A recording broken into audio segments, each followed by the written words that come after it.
सप्ताह भर पूर्व मेरठ नगर निगम में पार्षदों के बीच हुआ मारपीट का मामला अब पूर्ण रूप से हिंदू मुस्लिम विवाद बनाने की कोशिश की जा रही है और ध्रुवीकरण के बल पर भाजपा अपने मंसूबों में कामयाब होना चाहती है। लेकिन यदि हमारे पार्षदों को बिना वजह फंसाया गया तो ऑल इंडिया मजलिस-ए-इत्तेहादुल मुस्लिमीन के कार्यकर्ता आम जनता के साथ इस उत्पीड़न के विरोध में मेरठ की जेलों को भर देंगे। पार्टी के जिलाध्यक्ष इमरान अंसारी ने निशाना बनाए जा रहे मुस्लिम पार्षदों के साथ एक प्रेस वार्ता में घोषणा की। जिमखाना स्थित अपार चैम्बर में आयोजित वार्ता में उन्होंने भाजपा के महानगर अध्यक्ष सुरेश जैन ऋतुराज की भाषा पर सवाल उठाते हुए कहा कि घटना के दिन भाजपाई सपा बसपा और ऑल इंडिया मजलिस-ए-इत्तेहादुल मुस्लिमीन के पार्षदों पर अभद्रता का आरोप लगा रहे थे, लेकिन कल दी गई नई तहरीर में सिर्फ हमारी पार्टी के पार्षदों को निशाना बनाया गया है। इससे साफ है कि भाजपा आगामी लोकसभा चुनाव को देखते हुए माहौल को सिर्फ हिंदू मुस्लिम बनाना चाहती है।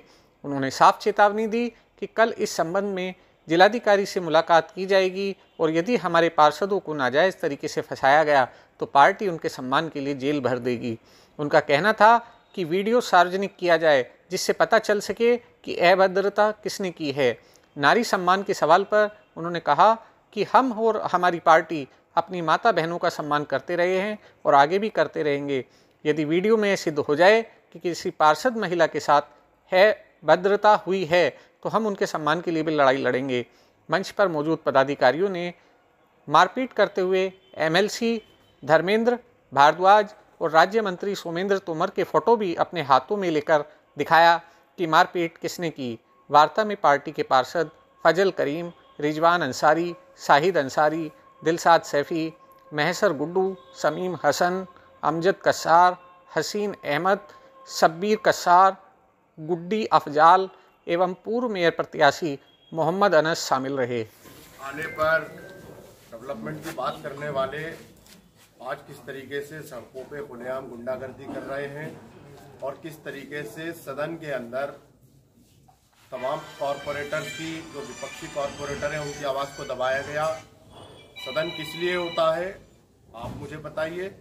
इसलिए ना कि सदन के अंदर जब एक दल का कॉरपोरेटर खड़े होकर अपनी बात रख रहा है तो दूसरे दल के कॉरपोरेटर को अपना पूरा राइट है, पूरा अधिकार है कि वो उनकी बात को एग्री करे या डिसएग्री करे। इसका मतलब ये नहीं है कि तमाम बीजेपी के पार्षद और तमाम बीजेपी के नेता एमएलए एमएलसी सड़कों पे निकल करके कॉरपोरेटर्स को मार रहे हैं। आप देखिए कि किस तरीके से दलितों पर अत्याचार किया जाता रहा है और आज भी बीजेपी की हुकूमत में वही हालात है कि सड़कों पे दलित कॉरपोरेटर्स को जो अवामी नुमाइंदे हैं जो वोटों से चुन करके आए हैं उनको मारा जा रहा है।